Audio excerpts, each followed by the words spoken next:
Assalamualaikum warahmatullahi wabarakatuh. Kami dari kelompok 1 ingin memaparkan materi tentang fase gerak gas kromatografi dan high pressure liquid kromatografi.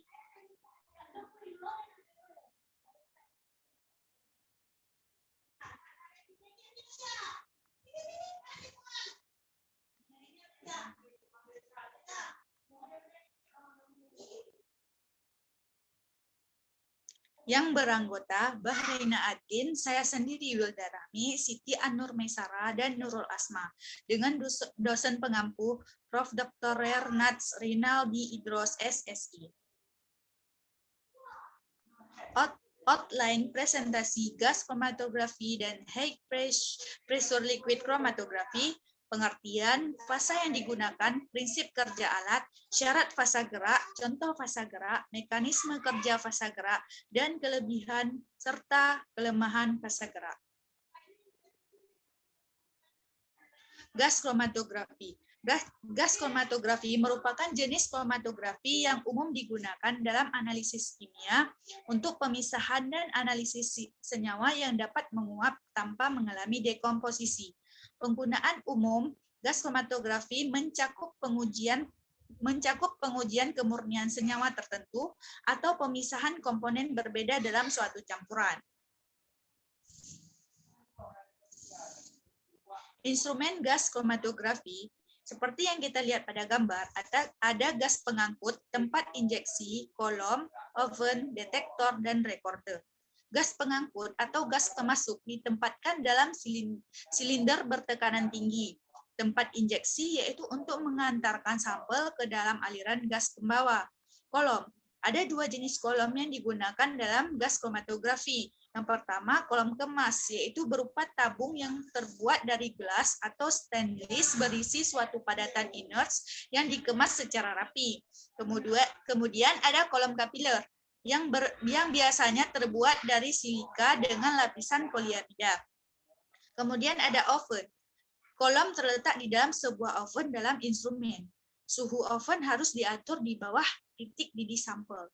Kemudian ada detektor yang berfungsi sebagai pendeteksi komponen-komponen yang telah dipisahkan secara terus-menerus, cepat, akurat, dan dapat melakukan pada suhu yang lebih tinggi.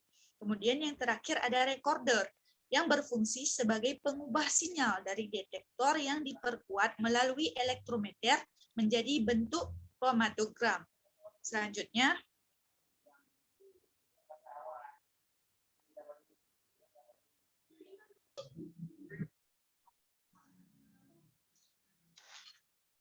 selanjutnya yaitu fasa gas kromatografi.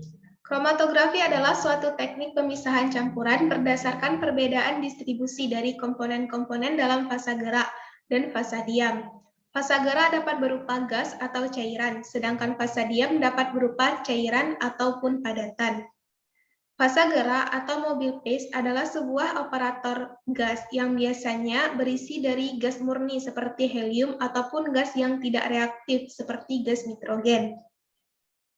Sedangkan fasa diam stationary merupakan tahap mikroskopis lapisan cair atau polimer yang mendukung gas murni di dalam bagian dari sistem pipa-pipa kaca atau logam yang biasanya disebut dengan kolom. Untuk pemilihan fasa diam harus disesuaikan dengan sampel yang akan dipisahkan.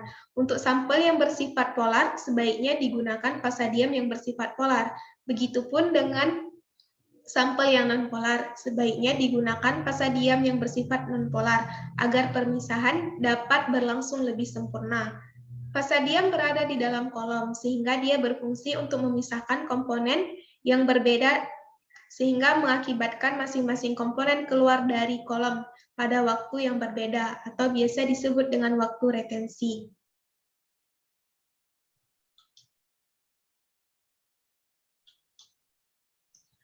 Fasa gerak gas kromatografi. Fasa gerak adalah zat yang bisa digunakan untuk memisahkan komponen-komponen yang berada di dalam suatu campuran. Fasa gerak merupakan gas atau cairan pembawa analit yang bersifat inert. Fasa gerak dapat berupa bahan cair dan dapat juga berupa gas inert yang umumnya dapat dipakai sebagai carrier gas senyawa untuk yang mudah menguap atau volatil. Untuk Fase gerak yang bersifat inert, yaitu fase gerak itu tidak mudah bereaksi dengan cuplikan atau sampel, dan juga tidak dapat bereaksi dengan fase diam.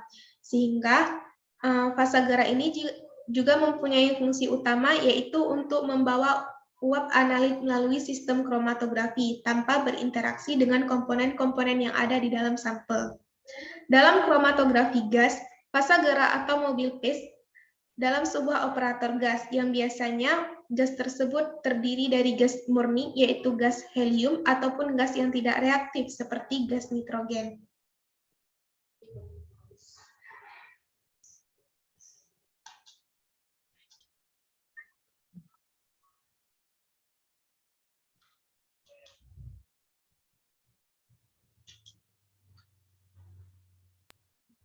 Baik, saya Siti Anur Maisara akan menjelaskan tentang prinsip kerja gas kromatografi.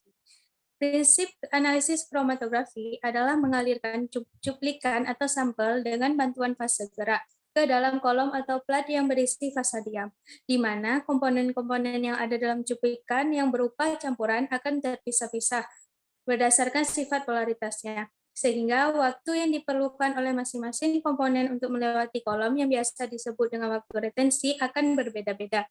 Waktu tinggal untuk setiap komponen sangat spesifik, sehingga dapat digunakan sebagai dasar untuk analisis kualitatif. Sedangkan untuk analisis kuantitatif, digunakan data luas masing-masing puncak atau tonjolan dalam kromatogram yang dihasilkan oleh masing-masing komponen yang telah terpisah dengan baik. Pada umumnya, kromatografi gas memiliki prinsip kerja yang didasari dari pemisahan fisik senyawa organik pada suhu tertentu, di mana senyawa tersebut dibawa oleh suatu gas pembawa menuju kolom partisi. Setiap senyawa akan memiliki kecepatan yang berbeda-beda dalam melewati kolom sesuai dengan kepolarannya. Maka, secara garis besar, alat ini akan merekod data dari sampel senyawa organik yang dimasukkan ke dalam instrumen, di mana output dari alat kromatografi gas ini berupa data yang berisi nilai-nilai hasil pembacaan.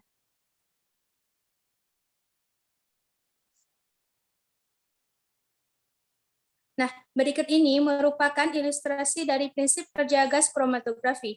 Yang pertama ada tabung gas yang digunakan pada proses kromatografi, di mana gas tersebut merupakan fase gerak, baik itu helium, nitrogen, dan sebagainya. Tabung gas ini akan terhubung ke pipa atau selang yang menghubungkannya ke flow control. Nah, flow control ini merupakan sebuah komponen yang digunakan untuk mengatur jumlah keluaran gas karir atau gas pembawa, di mana ilustrasi flow control ini yaitu seperti keran air yang bisa dibuka dan ditutup. Nah, ketika gas karir atau fase gerak akan menuju kolom, kemudian sampel injektor atau sering disebut dengan autosampler akan mengeluarkan sampel sesuai dengan algoritma yang telah diprogram dengan komputer. Yang keempat itu kolom open, merupakan fase diam dari gas kromatografi. Nah, pada bagian ini suhu dapat dikendalikan atau dinaik turunkan sesuai dengan kebutuhan. Pada saat proses menaikkan suhu pada kolom oven akan membuat material sampel menguap. Dan terbawa oleh fase gerak atau gas karir. Ketika proses senyawa volatil pada sampel menguap, maka detektor akan menangkapnya sebagai sinyal-sinyal data, yang kemudian sinyal tersebut diterjemahkan menjadi data yang mudah dipahami dalam bentuk diagram. Selanjutnya yang keenam ada kromatogram, merupakan hasil akhir yang keluar di layar komputer yang menampilkan hasil dari analisa suatu sampel.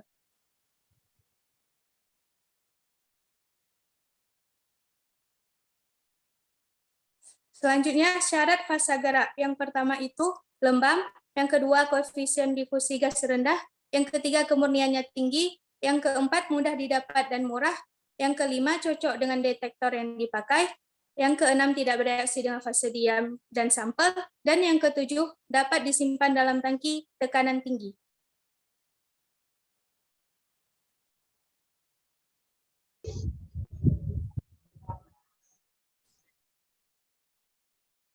Nah, selanjutnya itu saya Nur Asma akan menjelaskan tentang yang pertama contoh dari fase gerak. Nah, gas pembawa berfungsi sebagai fase gerak pada kromatografi gas yang bertujuan untuk membawa solut ke kolom sehingga gas pembawa tidak berpengaruh pada selektivitas. Fase gerak atau gas pembawa pada kromatografi gas ditentukan berdasarkan dari fase diam yang digunakan.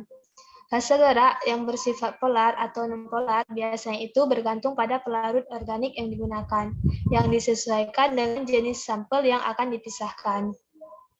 Pemilihan fase gerak ini bergantung pada karakteristik detektor dan kolom yang digunakan, supaya data atau hasil yang diperoleh sesuai. Nah, contoh dari fase gerak pada kromatografi gas itu yaitu ada helium, nitrogen, hidrogen, karbon, dan argon. Pemilihan gas pembawa atau fase gerak merupakan hal yang penting, seperti hidrogen yang mempunyai rentang laju aliran sebanding dengan helium dalam fase efisiensi. Namun, helium lebih efisien dan menghasilkan pemisahan terbaik jika laju aliran dioptimalkan. Helium bersifat tidak terbakar dan dapat bekerja dengan banyak detektor maupun instrumen lawas, sehingga helium menjadi gas pembawa yang paling umum digunakan.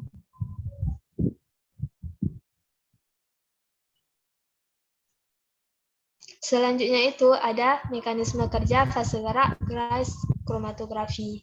Fase gerak atau gas inert tidak bereaksi kimiawi yang berfungsi untuk menyajikan analisis molekul melalui kolom yang dipanaskan.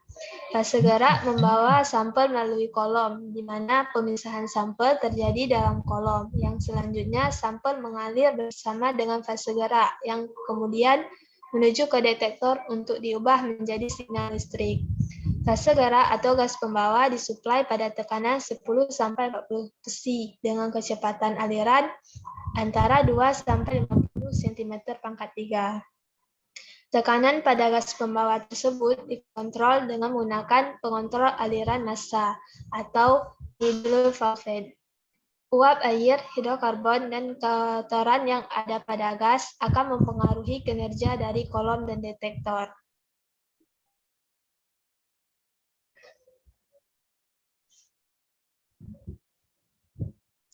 Nah, selanjutnya itu ada kelebihan dan kekurangan gas kromatografi. Yang pertama itu kelebihan, yaitu waktu analisis yang singkat dan ketajaman pemisahan yang tinggi. Sehingga dapat menggunakan kolom lebih panjang untuk menghasilkan efisiensi pemisahan yang tinggi. Gas mempunyai viskositas yang rendah dan kesetimbangan partisi antara gas dan cairan berlangsung cepat, sehingga analisis relatif cepat dan sensitivitasnya tinggi. Selanjutnya ada pemakaian fase cair memungkinkan kita memilih dari sejumlah fase diam yang sangat beragam, yang akan memisahkan hampir segala macam campuran. Selanjutnya itu kekurangan dari gas kromatografi, yaitu teknik kromatografi gas terbatas untuk zat yang mudah menguap. Kromatografi gas tidak mudah dipakai untuk memisahkan campuran dalam jumlah besar. Pemisahan pada tingkat miligram mudah dilakukan. Pemisahan pada tingkat gram mungkin dilakukan. Akan tetapi, pemisahan dalam tingkat pound atau ton sukar dilakukan, kecuali jika ada metode lain yang dapat digunakan. Serta fase gas dibandingkan sebagian besar fase cair tidak bersifat reaktif terhadap fase diam dan zat terlarut. Selanjutnya yaitu ada High Pressure Liquid Chromatography atau disebut juga dengan HPLC.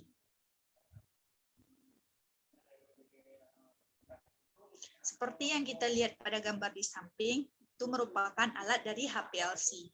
Kromatografi cair kinerja tinggi merupakan kromatografi cair yang sistem alir cairan elusinya dibantu dengan pompa tekan dan selama proses elusi tidak berhubungan dengan udara luar. Semua senyawa tidak akan dapat dipisahkan dan disintesis dengan alat KCKT baik yang tidak larut dalam air, yang larut dalam air yang berbentuk ion maupun ionik, bermolekul besar atau molekul biasa. Instrumen high pressure liquid chromatography yaitu ada reservoir pelarut, pompa, injektor, tempat sampel, kolom HPLC, detektor, recorder.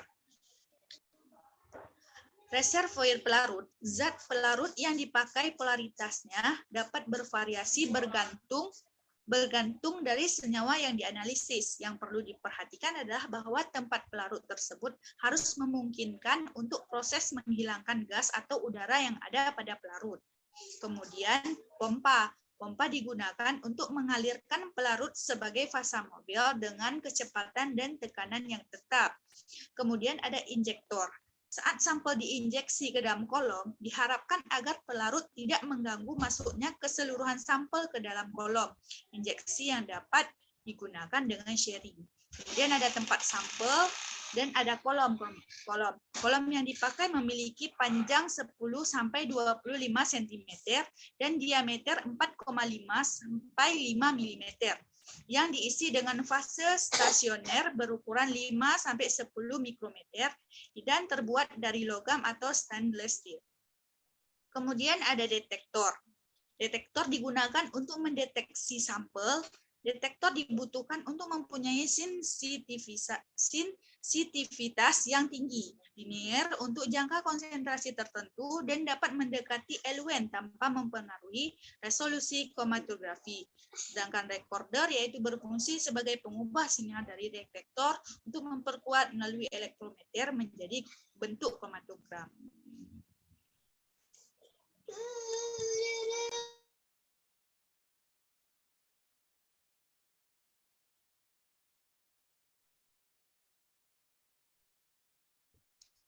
Nah, selanjutnya itu ada fase high pressure liquid chromatography atau fase dari HPLC. Yang pertama ada fase gerak dalam HPLC adalah berupa zat cair dan disebut juga dengan eluen atau pelarut. Fase gerak di dalam HPLC berfungsi sebagai pembawa komponen-komponen campuran menuju detektor, di mana fase gerak dapat berinteraksi dengan solut-solut. Fase gerak dalam HPLC merupakan salah satu faktor penentu keberhasilan proses pemisahan.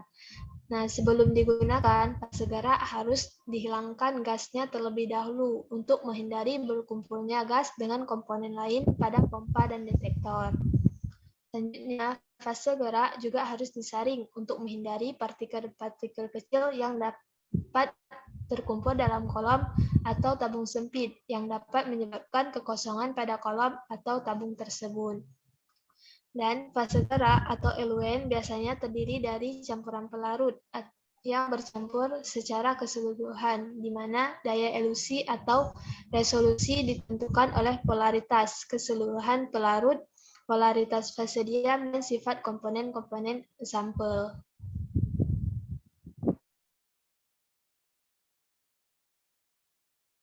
Selanjutnya ada prinsip kerja dari HPLC. Nah, prinsip dasar dari HPLC adalah memisahkan setiap komponen dalam sampel berdasarkan perbedaan kepolarannya. Untuk selanjutnya diidentifikasi, yaitu secara kualitatif dan menghitung berapa konsentrasi dari masing-masing komponen tersebut, yaitu analisa kuantitatif. Analisa kualitatif bertujuan untuk mengetahui informasi tentang identitas kimia dari analit dalam suatu sampel yang akan diinjeksi, sedangkan analisa kuantitatif untuk mengetahui jumlah dan konsentrasi analit dalam suatu sampel. Pemisahan komponen campuran yang terjadi di dalam kolom karena adanya perbedaan kekuatan interaksi antara solut-solut terhadap fase diam. HPLC bekerja dengan bantuan pompa fase gerak cair yang dialirkan melalui kolom ke detektor, di mana cuplikan dimasukkan ke dalam aliran fase gerak dengan cara penyuntikan. Selanjutnya, pemisahan komponen-komponen campuran yang terjadi di dalam kolom karena adanya perbedaan kekuatan interaksi antara solut-solut terhadap fase diam.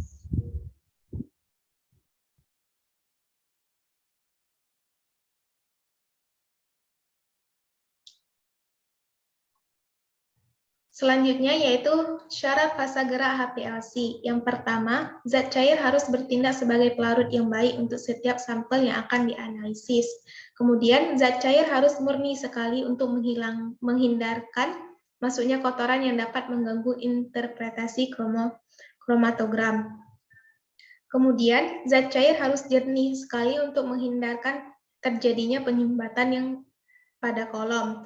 Kemudian, zat cair harus mudah diperoleh, murah, tidak mudah terbakar, dan tidak beracun. Kemudian, zat cair tidak kental, yang umumnya tidak melebihi 0,5 centipoise.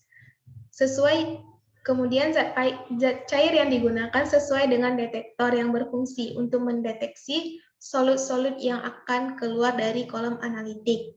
Selain itu, pemilihan fase zat cair juga dapat didasarkan pada kriteria viskositas, di mana pelarut dengan viskositas rendah akan menghasilkan tekanan yang lebih rendah dibandingkan dengan pelarut dengan viskositas tinggi pada suatu kecepatan alir tertentu. Viskositas rendah juga akan memungkinkan kromatografi yang lebih cepat karena perpindahan massa berlangsung lebih cepat. Viskositas suatu pelarut dinyatakan dalam milipascal detik. Kemudian ada transparasi terhadap UV. Jika detektor yang digunakan adalah detektor UV, maka fase gerak harus transparan secara sempurna pada panjang gelombang yang akan digunakan. Selain itu, ada indeks bias. Indeks bias jika detektor yang digunakan adalah detektor indeks bias, maka perbedaan indeks bias antara pelarut dengan sampel haruslah besar. Selanjutnya ada titik didih. Titik didih fase gerak yang rendah diperlukan jika eluen akan dilakukan pemrosesan lebih lanjut supaya memudahkan dalam penguapannya. Di satu sisi, pelarut-pelarut dengan tekanan uap yang tinggi atau dengan titik didih yang tinggi pada suhu kamar akan cenderung menimbulkan gelembung-gelembung uap dalam detektor.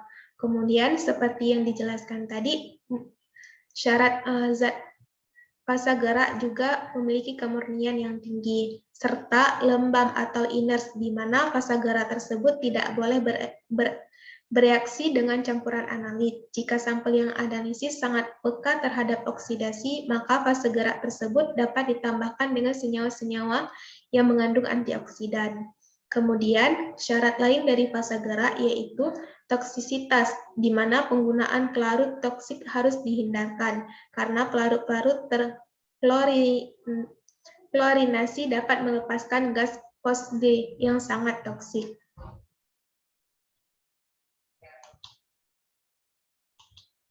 Selanjutnya yaitu contoh fase gerak HPLC. Yang pertama ada pelarut N-heksan, di mana pada parameter pelarutnya sebesar 0,01 absorbansi. Itu dapat diserap pada gelombang 195 nanometer pada sinar UV. Kemudian ada sikloheksan, di mana parameter pelarutnya sebesar 0,04 dan dia akan terserap pada panjang gelombang 200 nanometer pada gelombang UV.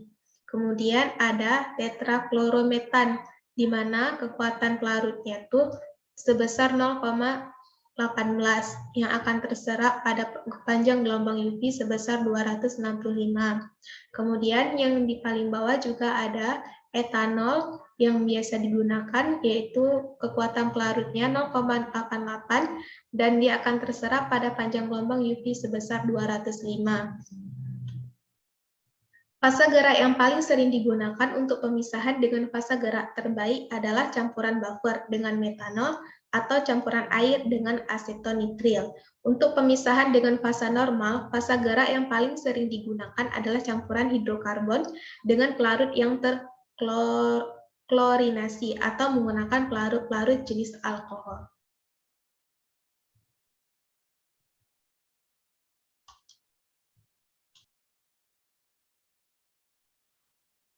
Baik, selanjutnya ada mekanisme kerja fase gerak HPLC.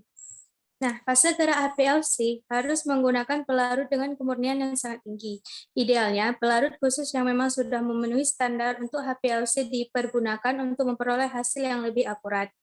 Mekanisme kerja fase gerak ini terbagi menjadi dua, yaitu pada kromatografi fase normal dan kromatografi fase terbalik.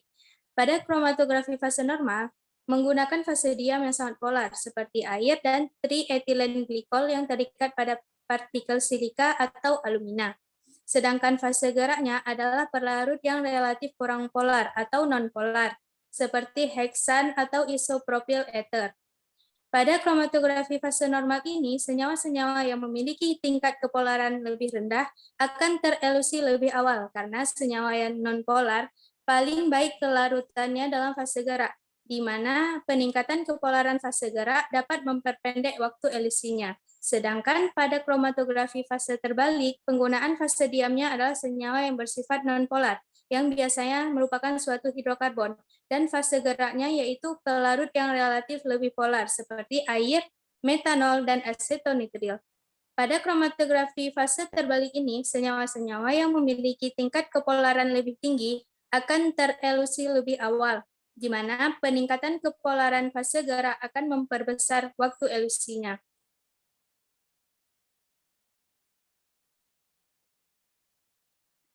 Dan yang terakhir yaitu kelebihan serta kekurangan dari HPLC. Yang pertama ada kelebihan. Kelebihan HPLC yang pertama yaitu mampu memisahkan molekul-molekul dari suatu campuran. Yang kedua, mudah melaksanakannya. Yang ketiga, kecepatan analisis dan kepekaan yang tinggi. Yang keempat, dapat dihindari terjadinya dekomposisi atau kerusakan bahan yang dianalisis. Yang kelima, resolusi yang baik. Yang keenam, dapat digunakan bermacam-macam detektor. Yang ketujuh, kolom dapat digunakan kembali. Dan yang kedelapan, mudah melakukan sampel recovery. Sedangkan untuk kekurangannya, yaitu yang pertama, larutan harus dicari fase diamnya terlebih dahulu. Yang kedua, hanya bisa digunakan untuk asam organik. Yang ketiga, harus mengetahui kombinasi yang optimum antara pelarut, analit, dan gradien elusi. Dan yang terakhir yaitu harganya lebih mahal, sehingga penggunaannya dalam lingkup penelitian terbatas.